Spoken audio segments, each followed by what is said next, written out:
Hey there, I'm Dylan Tanner, and this is the very first episode of Movement for Mind and Meaning. Okay, so episode 1, here we are. Really excited to get this started and get this out to people. Today I'm going to talk about the why of why I wanted to create this podcast. I had the idea a couple of years ago. I wanted to create something for people like myself going through mental health issues, depression, grief, personality disorders, trying to find their way through it all. And I wanted to create something that can maybe help, even if it's just a little bit. I'm going to tell you about my own struggles with mental health and how I've battled through them to be here today to tell the story, and hopefully you can benefit and see there's a way through for you too. This podcast is for anyone who knows that feeling, when you're just in the grey and you feel like there's no way through. I've lived through it, I still do.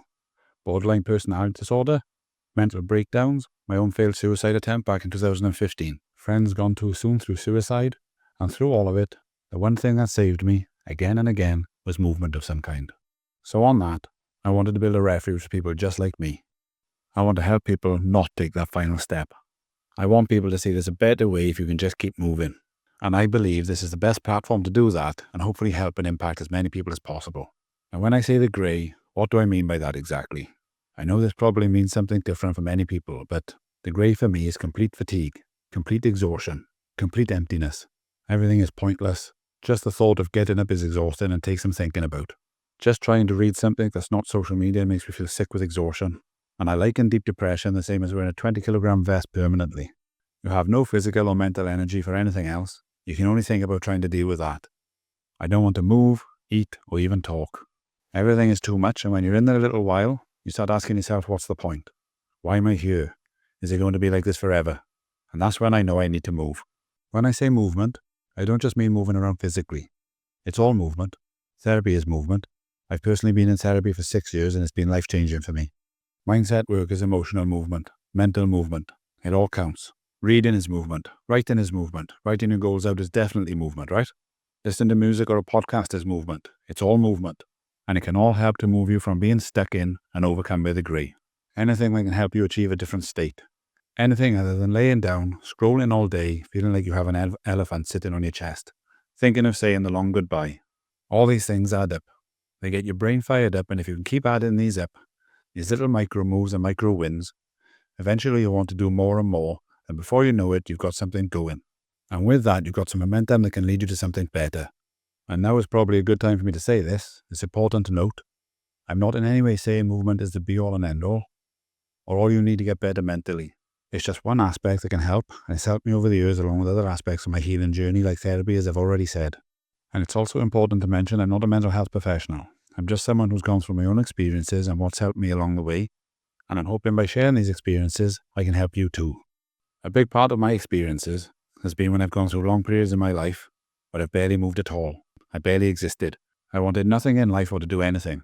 Right now though, I'm happy to say I'm currently on my best period of consistent movement and activity at 43 years old.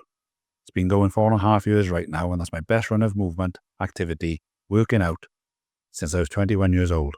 Before the last 4.5 years, it might only be one workout. Then sometimes it could last a couple of weeks, a few months, maybe even a year or so. And then it'd just stop, and I go through similar periods of time of just doing nothing, completely swallowed up by my mental health, enjoying nothing in life, spending my time laying in bed, scrolling, eating endless junk food to try and fill the void with some joy from somewhere, gaining weight, feeling worse and worse all the time. And at some point you realise you're disappearing, and if you keep going like this, it won't be long until you don't exist anymore. And with that, more than anything for me, I want people who are dealing with their own mental health issues to see there's something better on the other side for them, that it's worth it to keep trying, that they are not their mental health. That's a temporary state, and they can, in most cases, help that state to pass by quicker or even go altogether for the time being at least. Even if it's just during that walk, that workout, reading or writing session, listening to music, whatever it might be for you, it's something. I'm personally working at this all the time. Day by day, I'm trying to find ways and do things that'll just give me something different in a positive way. I went through one phase for a year solid when the only change of state I could achieve was by hitting the weights. I would be really bad mentally all day, and I'd get up and get to the gym to feel something different. Not long after I'd finished working out, I'd feel the same as I did earlier in the day, but those changes of state, a different feeling, time after time, add up to much more if I hadn't done those workouts. I'd stayed laying in bed, doom scrolling all day for weeks and months on end. And this shows for people who might be stuck in their own stage of that, hopefully help to get them moving in some way. And it's also for those who have friends and family members who have mental health issues. I would love if this can help them to understand it more and what they can do to help with it too. Being there for them, supporting them with no judgment.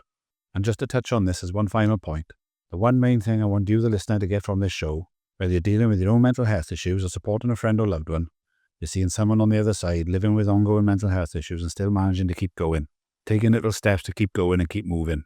I live my life battling mental health, borderline personality disorder every day, and I know I need to keep moving to manage it. And I want you to hopefully see there's a way to keep moving from making little consistent efforts. I think it's at least worth trying, and I tell myself this all the time. I have days I wake up and want nothing and I don't want to even exist.